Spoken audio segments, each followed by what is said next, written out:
We're really excited about what the Most High is doing in this season. Facebook, YouTube, Shalom, you got on. So those who look forward to watch us on YouTube, we're here now. Hallelujah. Now, nobody mad but the devil. Okay? Nobody mad but the devil. Let me see my iPad right now. All right, so let's go in tonight. For those who may be joining us again for the first time, this is our Q&A session where you can ask questions. You can ask questions concerning your walk. We just ask that you don't ask any questions about a particular person, particular camp, someone else's belief. Allow this to be your journey about your own particular. This will be questions concerning your own particular journey. We have some diverse questions tonight. But for those who are watching with us live, you can ask the questions. You can YouTube on YouTube. You can also put those in the box on Facebook. But if you don't want your question out there, you want privacy, you can inbox me on Messenger, or you can email me at levandaingham@gmail.com. All right. Now, tonight's scriptures, foundation scripture, is going to start at Romans the 12th chapter and Tobit the 12th chapter. Shout out to my boy Young Deuce for putting us on the Tobit. All right. So Romans the 12th chapter and Tobit the 12th chapter tonight. All right. Like I said, once again, I apologize for us coming in a little unorthodox. We came in a lot late and all of the hiccups, but we're here now. Let the Most High will be done on earth as it is in heaven. Romans the 12th chapter and Tobit the 12th chapter. Shalom, Minister Stone. Good seeing you with us tonight. Romans 12, let's start at verse 1. So, I beseech you, therefore, brethren, by the mercies of God, the mercies of Most High, go ahead, that ye present your bodies a living sacrifice, holy, acceptable unto God, which is your reasonable service. So we should never take this as a burden or obligation. Us doing the things of the Most High is our reasonable service. Go ahead. And be not conformed to this world. Be like the rest of the world. And be not conformed to this world. And submit to political correctness. And be not conformed to this world. Be not conformed to this world. Go ahead. But be ye transformed. Transformed by the renewing of your mind, that ye may prove what is that good and acceptable and perfect will of God. So what we do, ladies and gentlemen, by the transitioning from the world and transforming to the image of the greatest right where we live, Yeshua HaMashiach, who the world knows to be Jesus Christ, we are proving to the rest of the world who don't know the Most High what is what. And be not conformed. The last part, what is that what? And what is that good? What is that good? And acceptable. And perfect. Which is mature. Will of God. That's what we're proving to them. We're showing them that we're not like the world. We're in the world, but not of the world. All right. Now, Tobit, the 12th chapter. For those who don't have Apocryphas, we ask you to tonight, please go, if you have a separate phone, laptop, or tablet, go to Google, put in these chapters that we're giving to you, and you can follow along with us. The book of Tobit, T-O-B-I-T. You can Google that and follow along with us. Tobit, the 12th chapter. Let's start at verses 8 through 10. Prayer is good with fasting, and alms and righteousness. So, ladies and gentlemen, just praying to the Most High, but not living for the Most High is never going to solve anything. You need to know that. You must have your prayer with what? With fasting, and alms. And alms. The alms mean give it to those who are less fortunate. Go ahead. And righteousness. This is how your prayers are answered. Not just praying to the Most High and believing Him, but you have to actually put some work to your prayers being answered. Go ahead. A little with righteousness is better than much with unrighteousness. So right now you may be going through some what they call economic struggles, some times of uncertainty. But if whatever you have right now, but if you're operating in righteousness, it is what? It is better. It is better than much with unrighteousness. See that? Go ahead. It is better to give alms than to lay up gold. Read that again. It is better to give up alms. So the Bible says that it's better to give alms to those who are less fortunate than to lay up gold. That ain't what they're talking about in the streets. Better to help somebody than to get money. Go ahead. For alms doeth deliver from death, and shall purge away all sins. Those that exercise alms and righteousness shall be filled with life. Shall be filled with what? Filled with life. Shall be filled with life. But look at this, verse 10. But they that sin, but they that break the Most High's law, are enemies to their own life. Read that again. But they that sin, and we know 1 John 3:4 says that sin is a transgression of the law. So say what now? But they that sin, so they that break the Most High's law, are enemies to their own life. You are an enemy to your own life. You understand? So the next time some pastor come by and tell you that it don't take all that, you ain't got to follow that law, you tell them what? But they that sin, are enemies to their own life. Are you your own greatest enemy? If you ain't keeping the Most High's law, you are your own worst enemy. I don't want to hear anything about no haters or none of that. You your own hater if you ain't keeping the Most High's law. Come. Now, so that's foundation scripture tonight. Like I said, we have a lot of good questions that's been submitted. But ladies and gentlemen, please, don't be afraid. Don't hesitate to answer your questions. Shalom, Bashana, good seeing you with us tonight. Now, for my nieces and nephews and for others that was looking for the answers to the tribe of Dan, listen, I went through that thing today, and there's no way I can get this in the Q&A, okay? It's just not going to happen, okay? So what I'm going to do is I'm going to dedicate 30 minutes this week. I'm going to come on and I'm going to teach on tribe of Dan and break that down. I tried to see this. When I had all these questions lined up and I knew we was going to get some questions live, that tribe of Dan is at least 45 minute teaching. That's not a Q&A question, right? It's just not going to work. So I want to get that answer to the people who wanted it, but I don't, you know how we do it better day that we don't just like to tell you things. We want to prove it with the Bible. And in order for me to prove with the Bible, I can't do it in 5 or 10 minutes, right? So be patient with me this week. I got a lot of things going on, but we're going to get those things done for those who are seeking those answers. All right. Now, one of my nieces wrote me today, and I'm really, I get real excited about when teenagers are on fire for the Most High. This really blessed me today. So one of my nieces brought this question out today. So I told her we're going to answer this question first. Check this out. It says, I have a question that I would like to answer in the Q&A tonight. In the 10 Commandments, the Most High said, remember the Sabbath day. So how did he choose the Sabbath to be from Friday sundown to Saturday sundown? Well, I understand that the beginning of this week actually starts on Sunday. Look at that.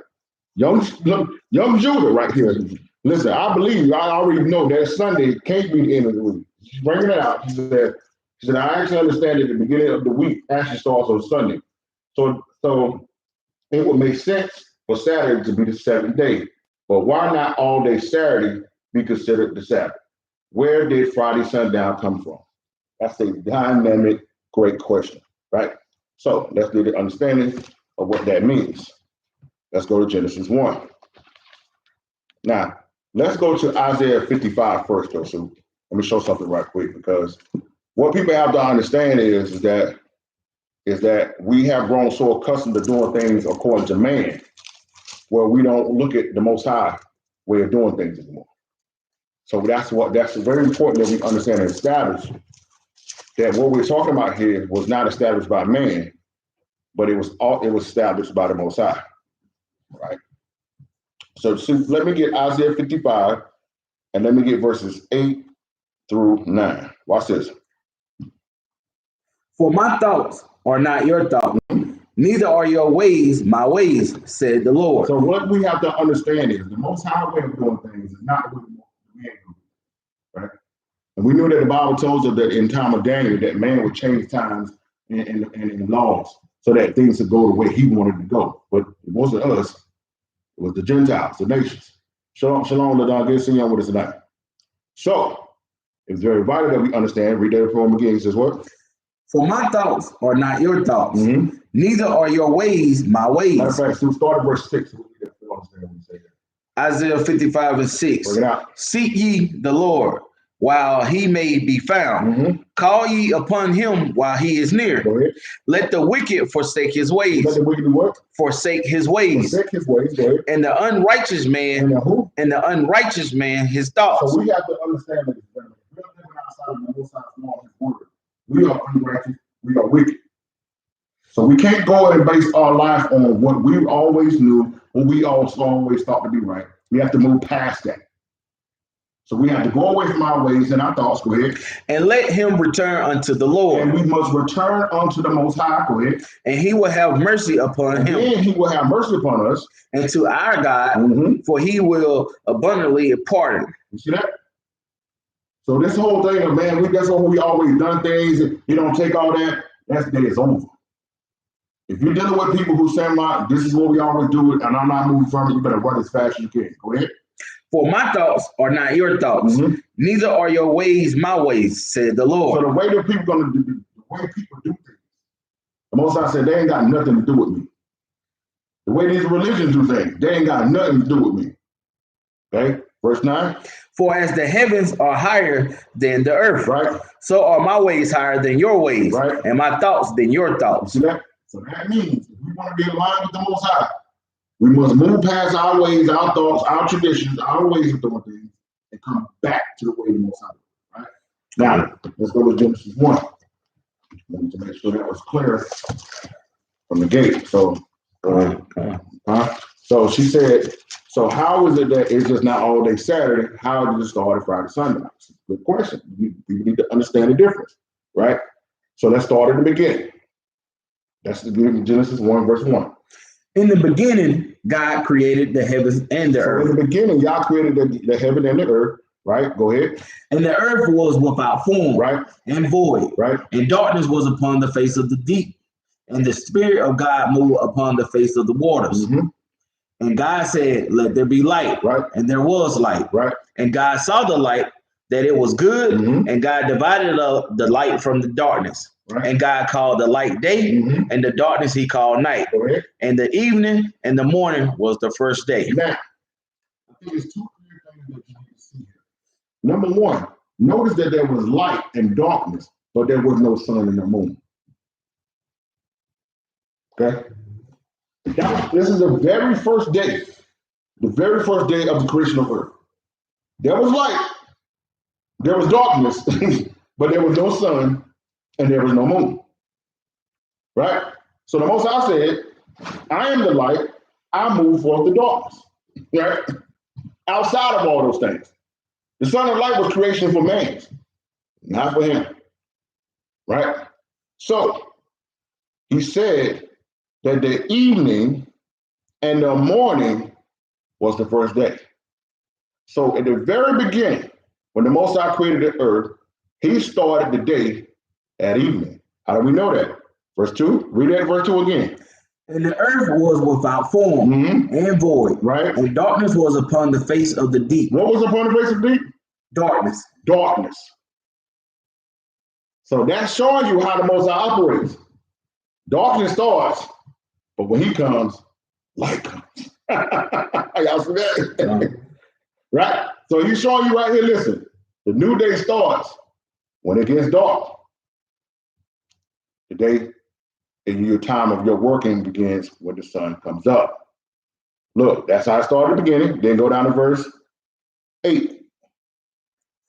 And God called the firmament heaven, and the evening and the morning were the second day. Well, when it went to the second day, he still counted the days as being the evening and the morning, right? Now, so let's go down to Genesis 2, right?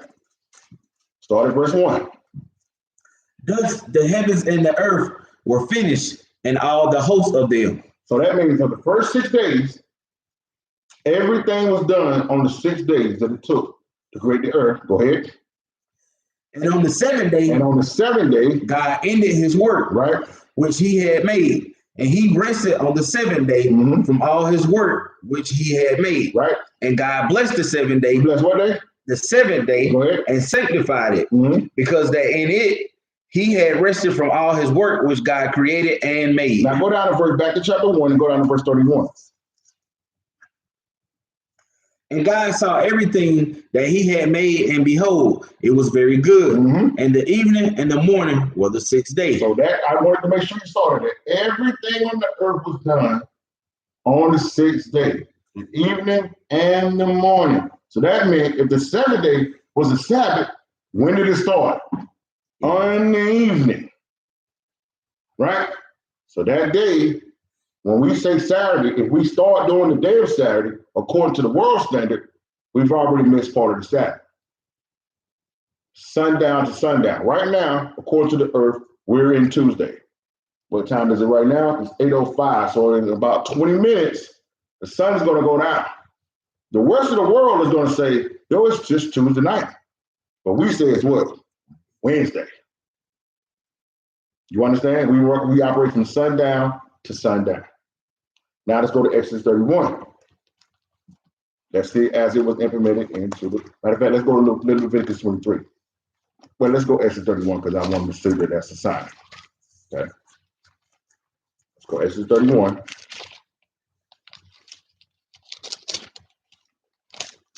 If I had time, I'd go on all of the Jubilees. But we ain't gonna do that tonight. Let's go to Exodus 31 and give me verse 12. And the Lord spoke unto Moses, saying, right? Speak thou also unto the children of Israel, the children of Israel, saying, Verily, my Sabbath ye shall keep. So right here, he's establishing with his children. My Sabbath you shall keep. Go ahead. For it is a sign between me and you throughout your generations, that ye may know that I am the Lord that doeth that I am the Lord that doeth sanctify you. So right here, he's reestablishing with his children. This is the sign that Friday sundown to Saturday sundown is the seventh day. And this is how we keep the Sabbath. When you're not keeping the Sabbath, it is a sign to the rest of the world and to him that you're not serving the Yah or the God of Abraham, Isaac, and Jacob. But if you are keeping Friday sundown to Saturday sundown, it is a sign between him and us to say we are serving him. Outside of what religion says, outside of what the world's power says, this is those who are keeping the Sabbath. Great question. Now, let's go to another quick question. I'm not even need precepts with this, but this question has came about 4 weeks in a row. Crazy. So my aunt asked it, and he was, ministering to another brother, and I wanted to make sure he said he wants some clarity on this. So we don't need to go through the precepts on this. We're going to drop these things 4 or 5 times, like in the last 4 weeks. He says, I was asked how to approach certain pagan holidays like Mother's Day and that just passed and Father's Day. My advice was not to even acknowledge those days. We should honor our parents every day and not just on one day singing out. Is that correct? Now, my Israelite brothers and sisters, this is what I want to say to you guys. You guys need to know the difference between paganism and commercialism. Okay? There's a difference between paganism and commercialism. That's not the same thing. If a person goes and get their mother a card for Mother's Day, you're not celebrating the Queen Mother of Earth. You're not honoring ceramics. They don't know anything about that, okay? And the days that the people who worship the Queen Mother of Heaven is Easter, not Mother's Day. I just wanted to put that out there, okay? So Ishtar and Semiramis is the same person, okay? So the day that was set aside to honor the Queen Mother of Heaven was not Mother's Day. It's Easter. Okay. Right? So, and you can't connect Father's Day to anyone but fathers. Right? So this is not paganism. This is commercialism. This is the nations profiting off of people's feelings. Okay? And taking advantage of people and letting people go out and spend all this money. And the countless amount of people that's doing it don't even rock with their parents any other time of the year but those days. Right? We do keep law, statutes, and commandments, know that honor our mother and our father, and we must do those things. And we do that without a so-called holiday or a day set aside. But we also have to be mindful, ladies and gentlemen, that we have parents who are not in the truth. We have siblings who are not in the truth and understanding of who they are. Some of you have wives or husbands, grandfathers, grandmothers, granddads, all these different people that are in your life that are not necessarily in the truth. So don't compare paganism with commercialism. We know the origin, we know the purpose of Father's Day and Mother's Day, but that doesn't have anything to do with any idols dies from the nations. Has nothing to do, absolutely nothing to do with that, right?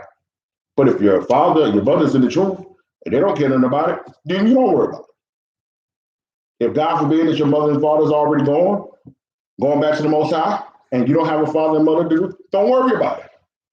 But don't condemn your brother, your sister who want to take their mother out to dinner on Mother's Day, want to get their dad a card or a tie for Father's Day. They're not wicked. That's commercialism. That's not paganism. Lastly, he said also, and the other was about birthdays. My advice was maybe someone should just say, like, all praise to the Most High for allowing you to see another year, but don't celebrate, party, etc. Is that correct? Now, well, we said this before, ladies and gentlemen, there's a difference between paganism, idol worship, and commercialism. Okay, so this is the case. People who sin and who are wicked will use any justification to turn up and be more wicked and evil. You know how I know? Because I was one of them. I wasn't just sinning on my birthday. I was sinning every day, right? I wasn't just fornicating on my birthday. I was fornicating other days. I didn't just get high and get drunk on my birthday. I got drunk and high on other days. The only difference was that when my birthday came, I said, you know what? I'm going to go harder now. So what I smoked, one blunt or 21, one shot or 21 shots, one girl or 3 girls. Wicked. It doesn't matter, right? So a person who is in the truth and understanding who they are, who have moved away from sin, who want to give glory and honor to the Most High for blessing them with another day and want to celebrate that, that does not make them a pagan. But you also have to be mindful of the things that you do. Now, we know we ain't be blowing out no candles. We ain't making no wishes to Zeus. We're not doing those things. But don't condemn your brother or your sister who's having a dinner and celebrating the fact that they are alive. Right? That doesn't make them wicked. Okay? And all these scriptures that these people go to say that you're not supposed to celebrate birthdays have nothing to do with actual birthdays. Okay? So we have to understand, man, we can't be over righteous and making things be something that they're not. But you have to make sure that you don't be doing things that you don't got no business and using birthdays and so-called holidays as justifications to do those things. Okay, just be mindful, operate in wisdom with the Holy Spirit, and those things will keep you safe. This is what he tells us these days, right? Stay safe. Right? Want to stay safe? Want to be protected? Keep law, statutes, and commandments. Can't fail. All right, fine. All right, let's get into it. For those who are on with us, please don't hesitate to ask any question that you desire, and we will answer those questions in the order in which they came. First question from submitted questions tonight. With everything going on, should we put any trust in doctors anymore? With all that is going on, should we put any trust in doctors anymore? Let's go to Sirach 38. My answer to that, ladies and gentlemen, is you still need to put trust in certain doctors, right? Now, we know that this new world order and the mark of the beast system is being rolled out and being ushered in by these so-called healthcare providers and what they call them, experts. But these guys are wicked individuals. They just happen to be doctors. That's all. They Nephilim blood, man. They can't help it. That's just they part their plane. There's plenty of Nephilim wicked individuals out here that ain't doctors, right? So we have to be mindful that just because they're using these guys, they're standing up there with it, looking like they want to protect you. They're the devil. The words is moving the butter. We understand that.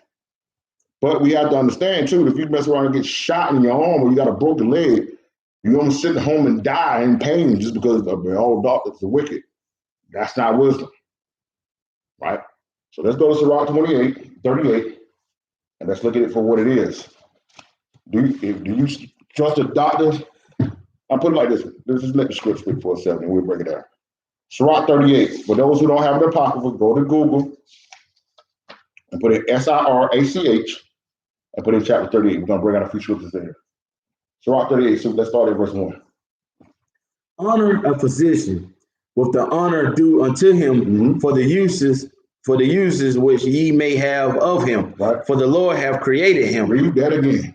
Honor a physician with the honor due unto him for the uses which ye may have of him. For the uses that you may have of him. Notice keyword there, uses that you may have of him. Go ahead. For the Lord have created him. For the Most High has created. Go ahead.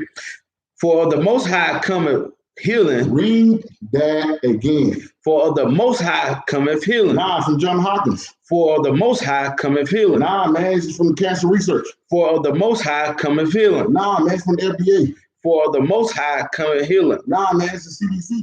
For of the Most High cometh healing. For from the Most High cometh healing. Go ahead. And he shall receive honor of a king, of the king. Most High is the one to give the healing, not these doctors. Right? Watch this. Verse 3.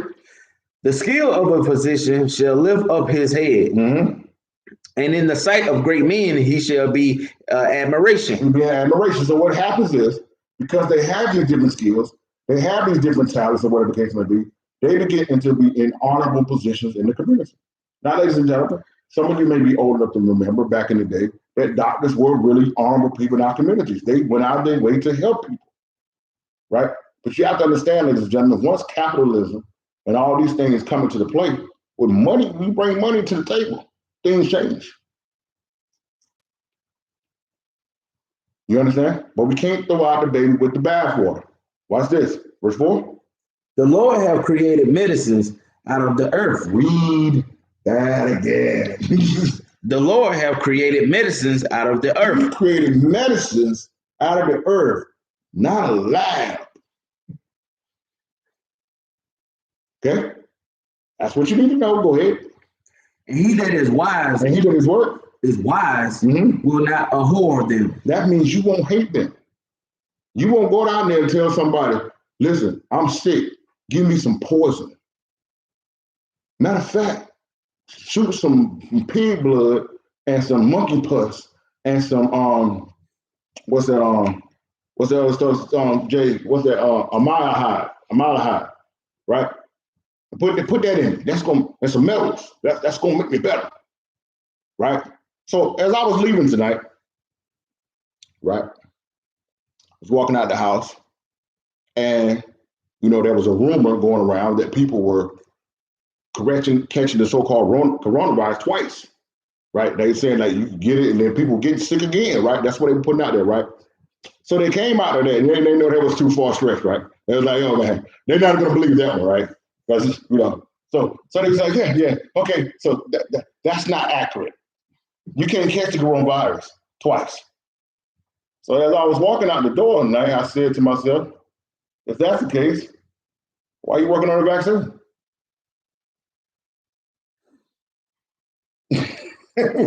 If I can't catch it twice and I already got it, what do I need a vaccine for?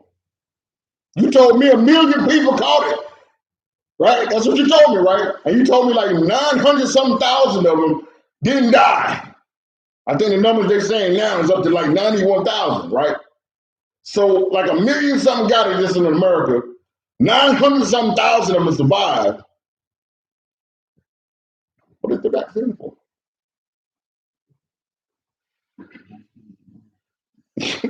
Y'all gotta listen to them, man. Just listen carefully, right? Listen carefully.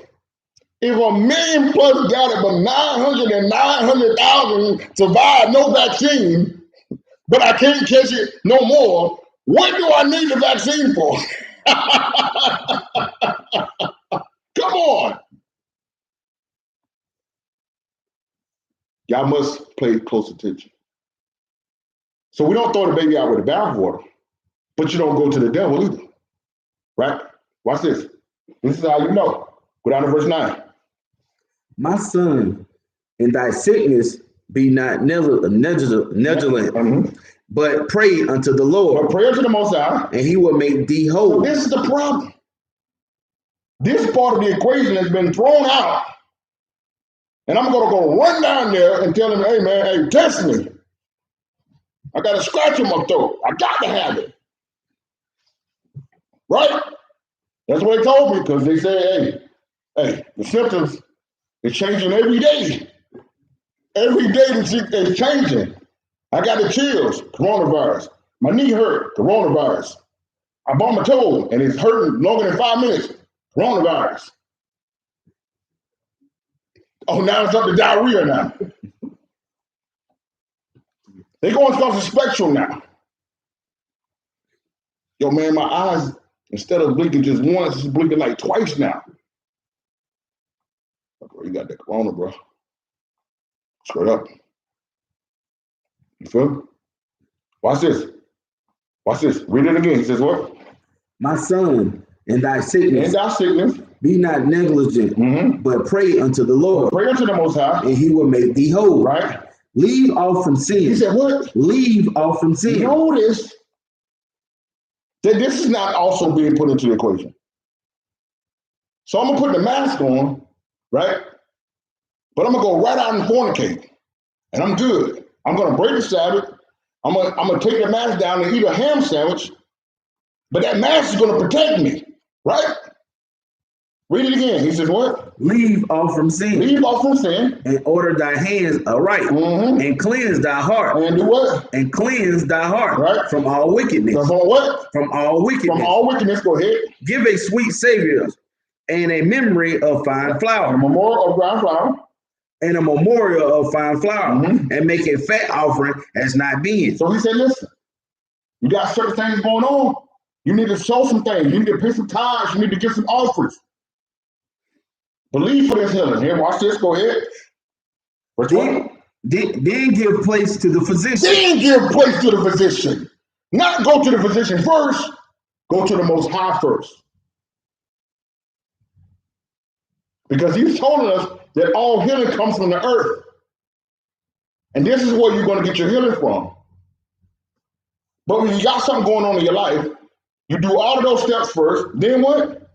Then give place to the physician. Then give place to the physician. For the Lord have created him. Let him not go from thee, for thou hast need of him. You have need of him. So do what you got to do. You don't disregard the guy, but that's not your hope. You understand? Watch this.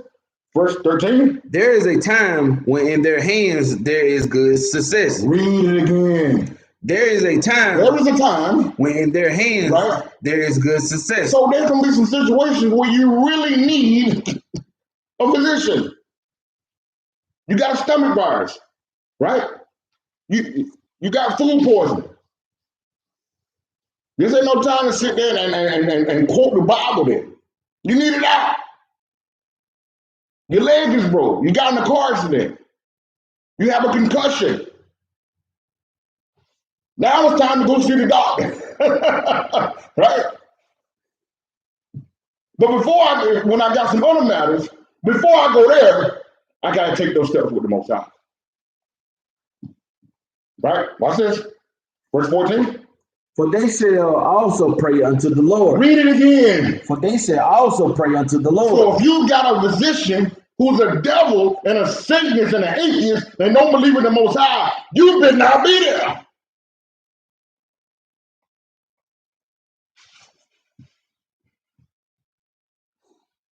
You understand?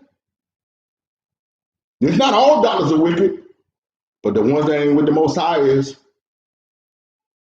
And there's plenty God-fearing doctors in this world. Plenty of them. Do your research and find the right people. But if you're just another number in the book, another free check from the CDC and the government, you better run as fast as you can. Read it again. He says what? For they shall also pray unto the Lord, that he will prosper that which they give for ease and remedy to prolong life. So you got to understand, you're not going to have a relationship with the Most High when you praying that way. You is working. But if these guys are looking to other guys who are looking to the Satan, you're in trouble. Watch this. Verse 15. He that sinneth before his maker, let him fall into the hands of the physician. So you don't throw the baby out with the bathwater. Just do some checking. I know that all healing comes from the Most High. All right, Tisa got something now.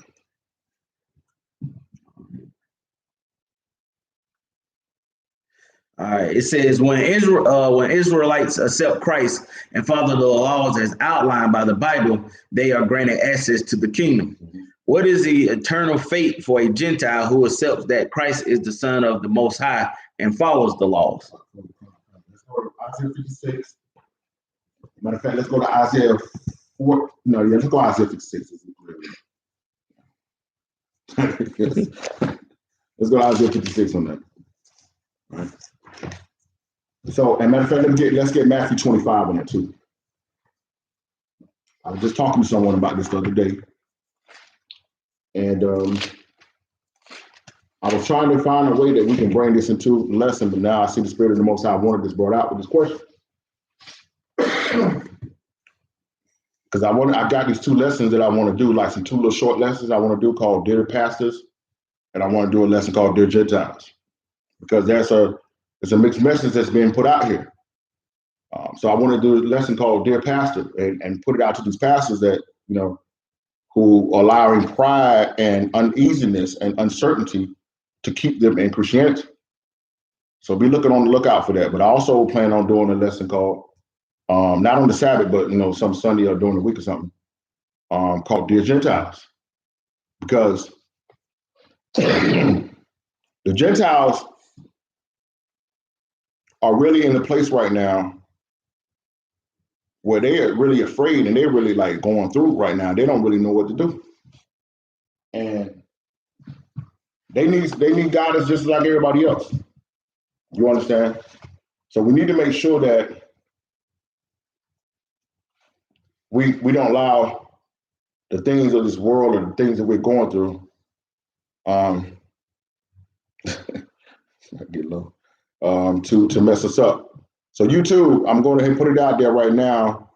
If this thing goes off, come to Facebook and you can watch this on Facebook, and we will put, for those who just normally watch this on YouTube, if you can't come to Facebook, we will you understand, we will put the part 2 up later this week. So let's get Isaiah 56 and Matthew 25. Isaiah 56, and let's start at verse 1. Watch this. Thus said the Lord. Thus says the Most High. Keep ye judgments and do justice, for my salvation is near to come. So, ladies and gentlemen, you must understand that the salvation that the Most High has sent for his people is near to come. Go ahead. And my righteousness to be revealed. And his righteousness, not the righteousness of the religions, not the righteousness of people, but his righteousness is soon to be revealed. Go ahead. Blessed is the man that doeth this. That do what? And the Son of Man that layeth hold on it. That do what? That keepeth the Sabbath from polluting it.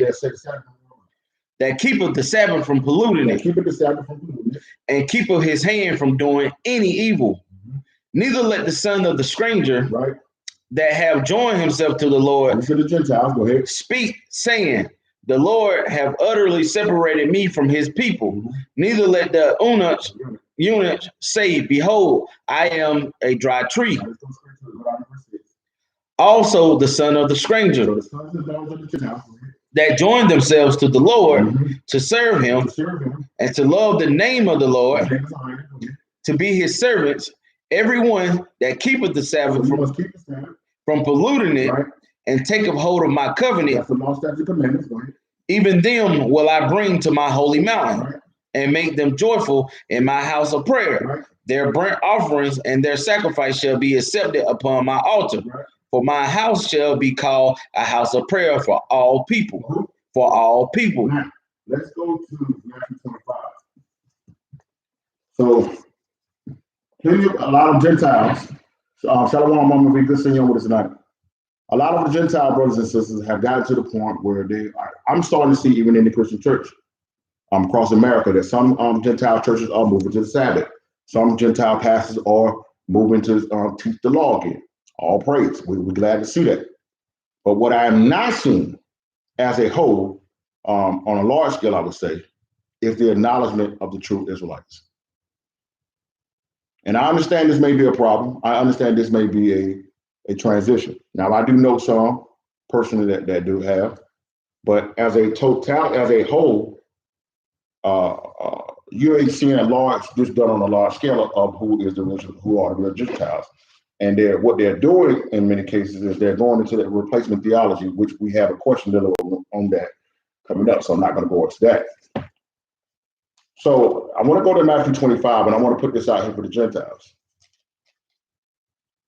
That if you do not acknowledge and treat us as such, you're going to be in trouble. Okay, we're not those guys. We're not talking about that foolishness of just seeing people stand out on the street corner talking about somebody kiss their feet. Those guys are not coming in. You don't have to worry about those. Those guys are done. They're still different. They got the reward already. Okay.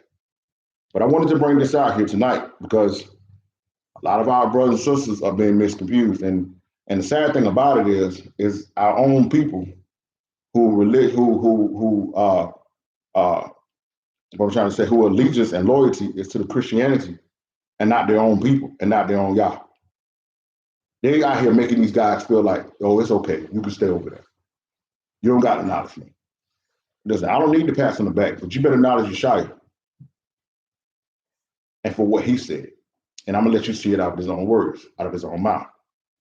Matthew 25, start at verse 31. Watch this. When the Son of Man shall come in his glory, and all the holy angels with him, then shall he sit upon the throne of his glory. Right. And before him shall be gathered all nations. And he shall separate them one from another, right, as a shepherd divided his sheep from the goats. Now, you must understand this ain't talking about Israel. Because Israel is the rulership of this people. Yes, we'll make sure we'll put Edom in there as well. Matter of fact, let's hold that and give me Amos 9. Make sure Edom is caught up in there as well.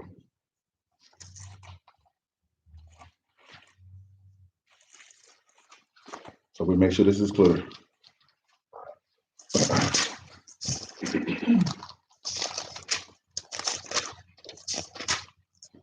Let's get Amos 9 and start at verse 11. In that day will I raise up the tabernacles of David, right, that is fallen, and close up the breaches thereof. Right. And I will raise up his ruins, and I will build it as in the days of old, that they may possess the remnant of Edom, right, and of all the heathens, which are called by my name, said the Lord that doeth this. It's all Gentiles. When people go to Obadiah and bring those scriptures that they all going to be ceased, but they don't understand what that was talking about a land mass. People don't even understand that Obadiah was during the time that we was all still in Israel. Obadiah, if you go into 2 Kings, you'll see Obadiah with Elijah. That's when the nations had split. Israel was a nation and Judea was a nation. That prophecy of Obadiah was dressing Edom then. So people don't understand that.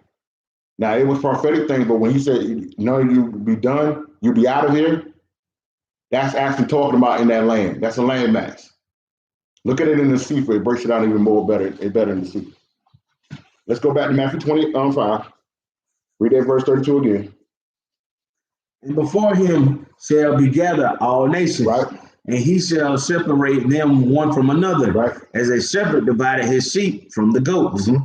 And he shall set the sheep on his right hand, right, but the goats on the left. Mm-hmm. Then shall the king say unto them on his right hand, right, come, ye blessed of my Father, right, inherit the kingdom prepared for you from the foundations of the world. So right here, he's talking to Gentiles, and he's telling them right here, yo, this kingdom was prepared for you.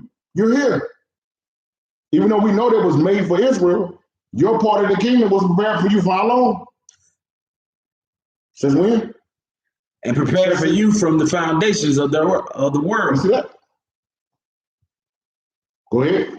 For I was an hungered, and ye gave me meat. Mhm. I was thirsty, and ye gave me drink. Right. I was a stranger, and ye took me in. Now, right there, look at the fact that he said I was a stranger. If he was talking about Israelites, he wouldn't call them a stranger. So that lets you know that he's talking to Gentiles. Go ahead. Naked, and ye clothed me. Mhm. I was sick, and ye visited me. Mhm. I was in prison, and ye came unto me. Right. Then shall the righteous answer him, saying, Lord, when saw we thee a hunger and fed thee, or thirsty and gave thee drink? When saw we thee a stranger and took thee in, or naked and clothed thee, or when we saw thee sick or in prison and came unto thee? And look at what he answered. Watch this. And the king shall answer and say unto them, Verily I say unto you, inasmuch as ye have done it unto one of the least of these my brethren, Okay, who? of my brethren, Of my who? of my brethren, Of my who? brethren, Of my brethren. Who is his brethren? The children of Israel. So he said, listen, when you've done these things for my brothers and sisters of the children of Israel, you did what? Ye have done it unto me. You did it for me. So my Gentile brothers and sisters, if you're not acknowledging who Israel is, you're cutting yourself off from this blessing. So he says, listen, who is in prison? Who's struggling on